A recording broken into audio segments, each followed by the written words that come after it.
Hey, what's up? How's it? Aloha. Welcome to Culturize. It is me, McCunny. Welcome to season 9. I'm so excited, which means that maybe what we're doing is you like, and we encourage you to let all your friends know. All of our podcast platforms, Spotify, Google, Apple, all those wonderful ones. We're on network TV. We're on YouTube, all the social media platforms. This is a space where we get to sit and talk and share and learn culture. As we know, culture is just a group of 10 people or more doing and believing in the same things, whether it's ethnic, whether it's social, whether it's native. We just got to understand a little bit more about each other.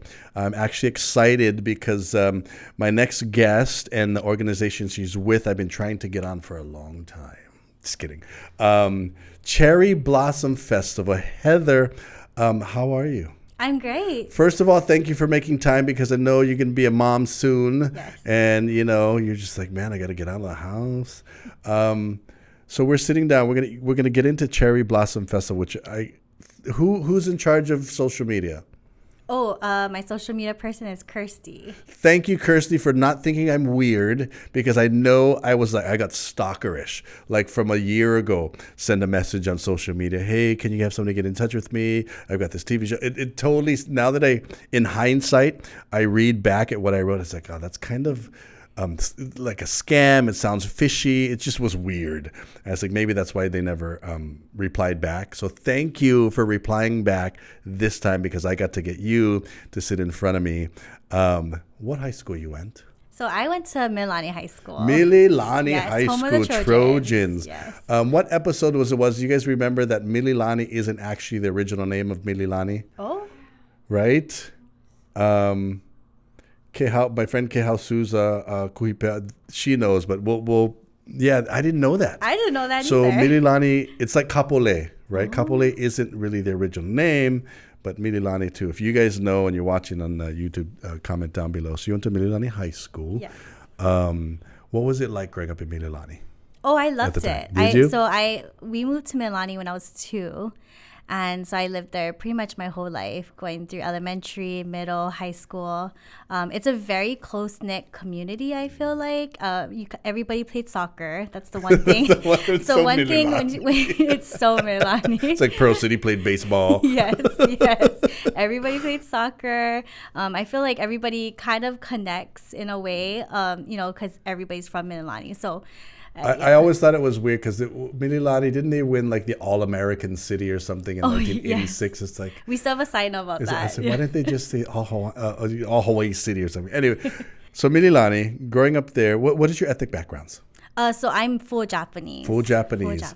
Growing up in, as like you said, in Mililani even, or anywhere, what was it like growing up? Was your family very traditional? Or more local Japanese? You know how there's a difference? No, I totally understand. I would say we were definitely more of a local Japanese. So my grandparents actually spoke Japanese in their household. Honto desu ka? But my dad and my mom both didn't learn the language. It wasn't passed on, so it was that part was lost. So grandma and grandpa, what Nisei? Nisei. Wow. Yeah, Nisei. And then so your parents would be Sansei, and then you Yon. Oh, wow, interesting. Yeah. Who did you grow up more with or hang out more with, parents or grandparents? Oh, definitely my parents. Really? So I learned very skoshi really? Japanese. Was grandparents around at the time? So my dad's side's from Hilo, and then my mom's side's from Kaneohe. I was just gonna say Hilo Japanese. Right? Yes. So they're very Japanese. So in the household, do you remember anything that was local or even traditional Japanese? I mean, even as simple as, we all know we take off our shoes before we go in the house. Anything else you can remember? Like what, bondori every year? Yeah, so I feel like the traditions, though, that we celebrate every year was pretty like consistent. I did Aikido growing up. There you go. Very, very cultural. All right. Let me move my energy over here. Arts. So we always gone to Mililani Bon Dance. We always celebrated like Hanumatsuri, and then of course like Ozoni during New Year's. I also did judo in high school, so martial arts was a big part of my life. So you were intensely in there. It's funny because you're like, yeah, we're just a little bit local Japanese, but you just rattled off all these traditional things. If you're joining us, we're sitting with Heather right now. We are talking culture, Japanese culture in Hawaii, which is a huge part of local culture today. But we're going to find out a little bit more about what she did growing up and where she is today, right here on Culturized. For all your money needs, Hawaiian Financial Federal Credit Union is here for you. Visit hificu.com. Bringing you what matters. Viewers can receive the Star Advertiser Digital Full Access subscription for $9.95 per month. Go to staradvertiser.com and click on subscribe. Use the code AHAITHING. So if you are joining us, this is Culturized. We just had a great conversation off air about even more things. It's always cool how even in this room right now where we sit, there's so many different cultures, but we find all these things that we have in common. We were just talking about co-ed soccer and how Mililani is very like, no, this is our soccer community. You can't come in. But growing up, you did a lot of, and that's the funny and cool thing about us, we're in the culture, but you don't realize that we're actually doing something that is perpetuating, right? Mm-hmm. Like bondori.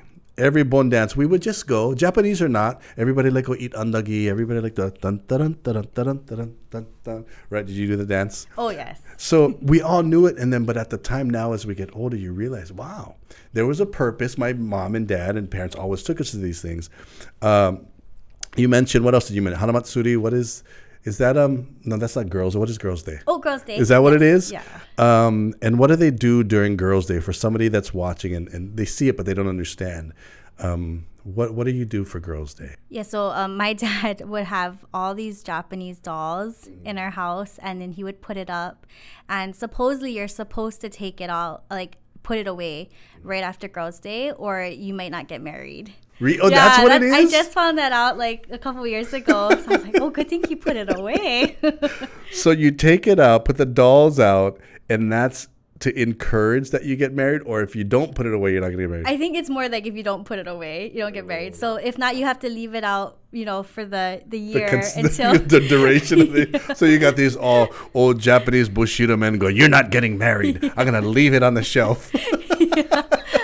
And then the counterpart to that is, I just learned the word. I was in Japan last week for Boys' Day. What is Boys' Day called? Oh, it's called Children's Day now. We don't celebrate Boys' Day. I'm sorry, boys out there. Hold on.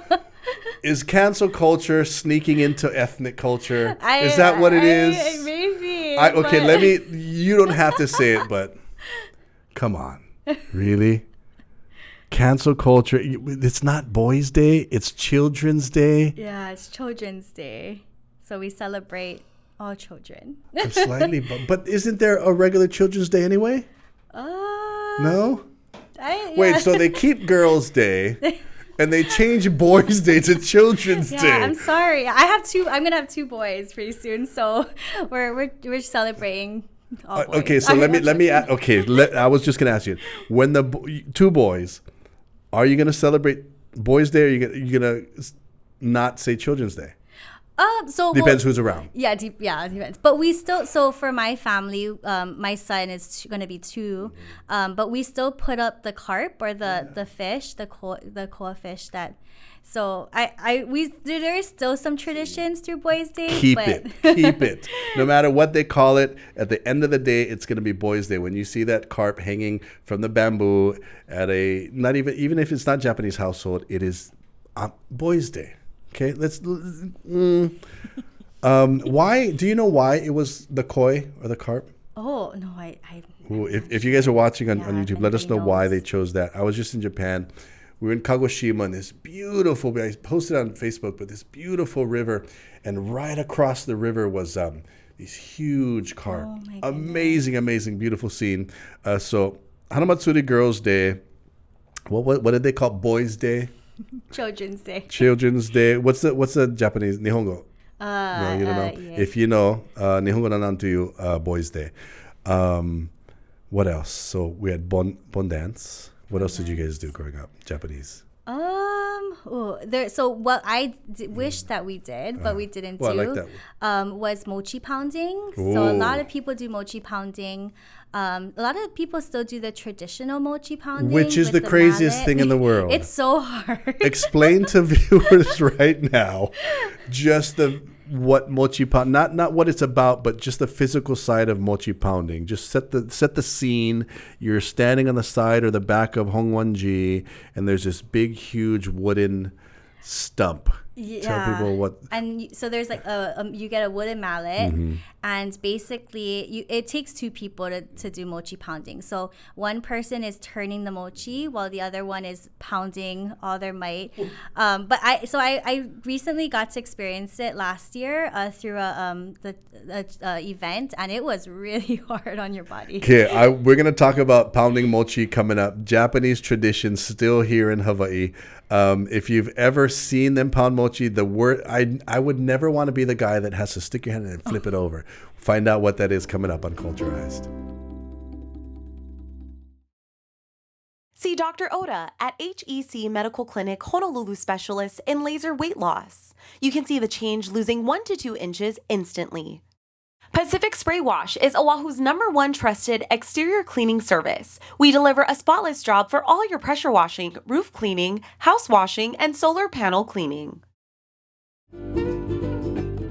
Hey, what's going on? Welcome back to Culturized. We're talking about Japanese culture in Hawaii, traditional, local Japanese, all the same, all these things that our ancestors brought over when they came to Hawaii, but we still, and that's what culture is about. We still practice them. Talking about pounding mochi, and as a martial artist, right? So you got the guy now. It's a mallet, but the hammer part is huge, right? And you've got about maybe that much that you need to aim. But the worst part is the guy. If you're not in sync with the guy swinging the hammer, either he's going to catch the back of your neck or your hands, because you got to go in and flip the mochi. Yes. Right? And it's hot, so because it's that's like right. rice. Yes, it's hot. I remember a couple times. The first time I pounded mochi, one of my good friends, Colin Hayashida, on Maui, took me with him, and I was like, he goes, "Oh no, you got to flip it." I was like, "Are you crazy?" These two guys, I don't even know these guys, and they're swinging mallets that close to my head. I love what is. Is it New Year's when the bamboo in front of the house? What are those things called? Do you guys anybody know? Oh, the kodomatsu. The kodomatsu. Right. Do you guys do that? No. We don't. But we do put up the not the kodomatsu, but with the orange and the mochi and the paper. Oh, that's right. We do that. Yes, that's a very big. And for that too, my parents always said that you have to shower before you put it up. So everybody in the house needs to shower before putting it on the altar. So it's a big thing. My parents till this day stick to it. And then now at my house we put one up, so I have to make sure everybody showers. I love that. And you know the cool thing too is a lot of times, so you have Buddhist religion, right? Mm-hmm. But a lot of times that religious practice just goes into regular everyday practice, even if you don't go Hongwanji every. Yes. Yeah. Yes. See, that's what I like about Japanese culture. They're so. I mean, even last week in Japan, one of the greatest things, and I wish, not that our kids aren't respectful, but driving, there's a crosswalk. We stop. This boy, maybe about 15, 16 years old, crosses the crosswalk, stops, turns around, and bows. Ooh. I'm like, what? He just bowed to thank. Yeah. And I wish, even if our kids would just show, oh, thanks, right? This kid bowed, and he waited till we drove off, and he just went about his business. So Japanese culture, I love the fact that even as many generations removed from the motherland of Japan is that you still practice these things. Now, all these things that you grew up knowing and practicing and doing, you touched on it a little bit. How much of that do you bring into your adult life now? Even as a mom, like you said, the boys are going to celebrate Boys Day. Are you going to continue all those things that your family did growing up? Oh, yes. So my dad's actually an Aikido sensei. So no way. For sure we'll probably. What dojo? Milani Dojo. No way. Yeah. So he's one of the senseis there. So for sure we'll probably have to send my son I was over gonna there. say there's no option. Once you have sensei in the family in Aikido, there's no you're gonna put out what is the hakama. The hakama. I love that. You know what I love about Aikido is when They have the uniform on, and then the rope that pulls your kind back. When I used to watch, I love that stuff. All the protocol that goes into Aikido is amazing to me. So you still practice? Well, not right now. Do you still practice right now? No, I don't actually. Yeah, I don't. When's the last time you hip tossed somebody? For judo. Actually, I was a coach for judo for Milan High School, right before COVID hit. What's easier, judo or Aikido? Oh my, Aikido. Judo's so hard on your body when you're older. Yeah, that's crazy. So even that in there. So now all this, how long have you been with Cherry Blossom Festival? 6 years. I was a contestant in the 65th festival. What year was that? Because I'm trying to think. I don't remember. I emceed one year, and the funny thing is I was doing radio. This might have been early 2000s, maybe mid 2000s. And somebody from the festival called me and was like, "Oh, we'd love for you to MC the pageant." I'm like, "I'm not Japanese," but I think is because at the time I used to work with JTB, right? Oh. And then I spoke Japanese. Now, no, Nihongo wa marate desu kara ne. So we'll figure that out. We want to find out what you bring to Cherry Blossom and what Cherry Blossom Festival is all about, because I'm always biased to pageants and festivals, or ethnic, I should say, festivals. So if you're joining us, that's what we do on Culturize. We're talking culture. We're sitting with Heather right now, and we're going to talk a little bit more about Japanese culture in Hawaii right here on Culturized. For all your money needs, Hawaiian Financial Federal Credit Union is here for you. Visit hificu.com.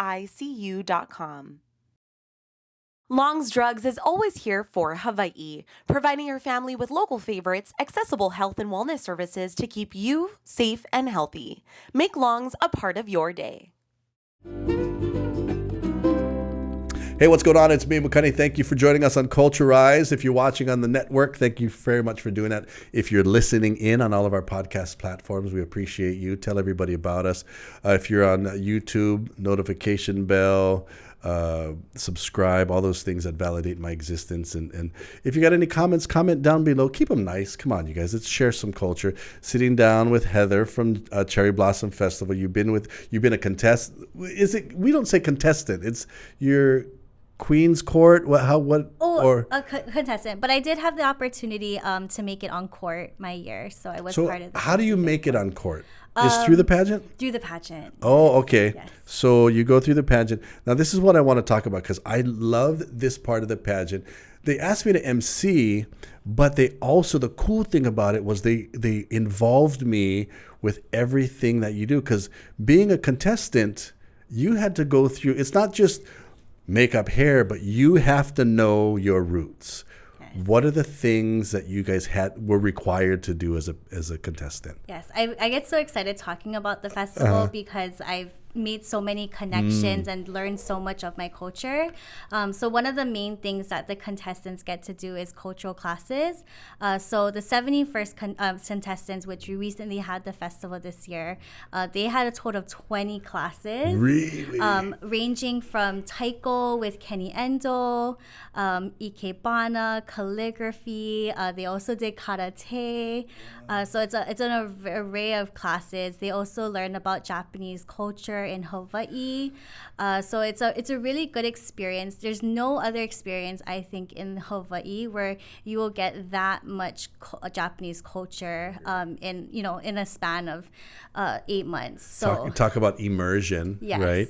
Yes. Of when you were going through it, was there 20 classes? I'd say I had a little bit less. Yeah. They added a lot of food classes, which I wish that we had already. Like cooking? Yeah, so they do ramen, they do really? sushi. Yeah, I was like, oh, I wish we had that. Is there, when going through the pageant system and going through these classes, I know you just said you learned a lot. What stands out in your mind about being Japanese that you learned in your adult life? I think the one thing I learned through the festival is that you can never stop learning. I think say that again. you can never stop learning. There's so much about culture, and not just Japanese culture. A lot of other cultures that we, in Hawaii that you learn. So I think that was the main thing. I mean, I was 26 when I entered the Cherry Blossom Festival, and I think that's why when I told you that, I feel like I didn't grow up with a very strong culture because I did so many things that I would never experience if I didn't do the festival. But which is funny because I know, and I'm looking at you going, when you say, I didn't grow up doing a lot of cultural things, and then you're talking going, I did Aikido, I did Judo, I celebrated this, I celebrated that. But that's who we were as kids because we didn't see it as culture. We just seen it as this is my life. This is what we do. And now the outside world sees it as, you're a very cultural person. I was like, no, I'm just me. I'm just Heather from Mililani, right? But I think that's the beauty of it because our kids learn from what we see. What was your favorite class in the festival or in the pageant when you went through it? Favorite class? So I think my favorite but most challenging was calligraphy. So I'm an arts person, but martial arts, not artsy person. I'm a teacher. I can use my hand to slap you and block you, but I can't draw kanji. No, it was a very challenging experience, Really? but I learned, I think through that experience that, those challenging experiences push me more. I just laugh about it to this day because it struggled a lot, but it was a good experience to have. See, I love the fact that you have, and they require it, right? The year I emceed, all I remember was the girls. I don't want to say complaining, but they were just like, "Oh my God, tying the thing, and that it takes so much." The obi. So the thing on the back that's the obi. The obi, and then kimono. The belt is another name, or that's the whole obi. Same. Yeah. So. Because I remember them talking about it, and it was so difficult, and we didn't realize how to put on a kimono because there's so much steps. Can we get into that in a little bit? First of all, thank you so much for making time and coming to share about Japanese. There's so much more we can learn, so we're definitely going to bring you back. But can you hang out for a little while?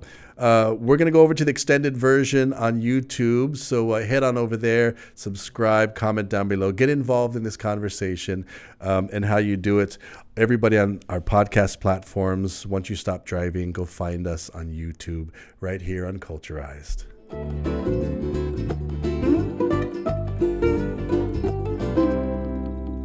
Hey, what's up? How's it? Aloha, it is me, Makani. I am excited today. We are sitting with the Cherry Blossom Festival. Now, your kuleana or your responsibility at the Cherry Blossom Festival is what? So this past year, I was the general chair of the festival. So meaning I overseed all of the different areas, our steering committee. So it was a really great experience just because I was a contestant. I was just going to say, now, is it once you're a contestant, so now you know the background, is it a volunteer? This is all your time giving? Oh, this is all volunteer. Really? Yes, we're all volunteers. So we're a project of the Honolulu Japanese Junior Chamber of Commerce. We're all volunteers, all of my steering committee, all the members. Oh, that filial piety. And I'm telling you, right? It's like you have to do it. It's the thing you have to do. Yeah. 71st year was this past one. 71st. Since you've been in it, we talked about there's more classes. What has changed or maybe not have changed? What do you see? So the classes definitely have the cultural classes. Something that I didn't mention too is that the contestants actually go through personal development classes. And professional development. So they learn how to walk, and you think walking is easy in heels. It is not that easy. And they also learn how to speak. So we have a lot of speaking classes also. So you got to learn how to walk in the geta, the slipper. The geta, but in regular heels. What's more difficult? Ooh, that's a hard one. See, because I know I always tell girls that when they're walking in stilettos, I say, try walking geta slippers. With a kimono, hard. It is hard, yes. We left off talking about kimono. That's one of the classes because you guys have to learn how to put on a kimono. Yes. And it's a process, right? It's not, how many layers? Ooh, I want to say maybe like 3, 4, but it's tight. Yes. Yes. Imagine, everybody sees kimono. A lot of time today they see kimono hanging on the wall, right? But to put on a kimono, imagine women in Japan on a daily basis, right? Having to put on kimono. That first layer, it's like what's the in the European countries, what do they call them? What are those things?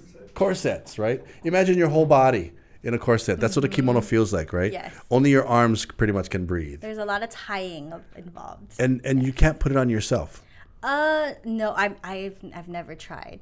See, I know, because I've never seen. I mean, if somebody can put on a kimono by themselves, full traditional kimono, props to you. Yes. But it usually took a few people to help you. Yes, usually we have 2 dressers per contestant that put the kimono on. What is involved in an entire kimono from? Oh, so there's different layers underneath because the kimono itself should not touch your skin. I didn't know so we that. put an underneath layer, Okay. just because you sweat, Right. right, in the kimono, whatnot. And then the actual kimono itself. So one of our sponsors, Watabe Wedding, they donate furasore kimonos. So it's beautiful kimonos flown from Japan. Are those the hand-painted ones? The hat, yeah, it's beautiful. Yeah, so we have that, and then you have your obi, beautiful obis. There's so many different ways you can also style the obi as well, and then you have a kansashi, what goes on your hairpiece. Wow. Yeah. All that involved with the obi is now. Of course, every kimono is different. If you guys have a chance, just go Google, look up those hand-painted. The process is amazing. Yes. I think, if I'm not mistaken, there's only like 2 ladies left in the world. Oh, wow. I could be wrong. Correct me if I'm wrong, but the ones that hand paint, and then you have the other ones that do the hand stitching. Amazing Beautiful. to me. How long from beginning to end to put on a kimono? Oh my goodness. That's what the girls were talking about. Yeah, well, when the contestants are wearing kimonos at the festival, which is our culminating event, the end, we make it like 30 minutes. We kind of rush them. Serious? Yeah, because we're all timed, right? 'Cause Which it's a is Guinness Book of production. World Record. Yeah, so it's pretty quick. But I say if you really want to take the time, probably about an hour to just like really finish everything. But the ladies at Watabe Wedding, they're so professional, so quick. Crazy. They do it for us, year after year. So Do you guys get to keep that kimono that they give you? no, it's way. just donated. So just for that night. How about the queen when she wins? So the queen is actually, we have a sponsor, Fujiyasu Kimono from Japan. So they donate, or they gift the kimono to the queen. If you've ever seen a Fujiyasu kimono, it comes in this amazing box that, like, sometimes you think the box is even more amazing than the kimono. I don't even know how I know these things, but I just love the cultural side of that. And do they put it on her, or is it a gift? So when the queen and court go to Japan, usually for a goodwill tour, there's a whole ceremony, a whole party where the queen comes out with their kimono. Did you get a chance to go to Japan? Yes. I Okay, did. so here's a question so you have the Cherry Blossom Festival in Hawaii, Yes. which a lot of times Japanese see that as America, right? Is there, it might be a weird rhetorical question, huge difference when you're representing Japanese in Hawaii and you're going to Nihon? Huge difference? Are they? I wouldn't say a huge difference, but I think it's a really great experience for like the court to just learn about the culture. I will tell you, some contestants have never been to Japan before, so being able to experience it, being kind of, I want to say, when you're like on court, everybody sees you with your crown Of and course. sash, so it's So you're like very here. the hierarchy. So You're like, let's, How long do you guys go to Japan for? 2 weeks. So we have sister city relationships with 5 different areas in Japan. And we visit all of our sponsors also for the festival. Do they require language classes? No language. Really? That's why I Honto desu ka? I know. Really? Hi. Wait, is there a reason for that? 難しい。 I know, yeah. If you want to start teaching our class. 日本語まだ下手ですよね。難しいですよ。I just said my Japanese is terrible. It's difficult. Really? Yeah. Interesting. Yeah, it's very interesting. But what the great part is that no matter, if you speak to one of our friends from Japan, the friendship and the connection, it doesn't matter what language you speak. We find a way. Speaking of connections, something you guys that are watching may not have known, the relationship with Japan and Hawaii has been centuries old. There's a picture of Kalakaua with Prime Minister at the time, but Kalakaua and a lot of our royalty in Hawaii went to the royal school in Japan. So this relationship with Hawaii has been, far, far centuries old. But I always loved that picture of the emperor and Kalakaua at the time. It's a really, really cool picture. So you guys Google that, or if you have it, look it up, the relationship between Hawaii and Japan. Mahalo, mahalo, mahalo for making time, sharing culture. We definitely want to bring you back more, bring some of the Queen's Court back as well. We want to learn more Japanese culture, especially in Hawaii. So if you are joining us, you want to share anything about your Japanese culture and the way you were raised, comment down below, hit the notification bell, subscribe, because this is where we get to share, learn, and talk culture. This is Culturized.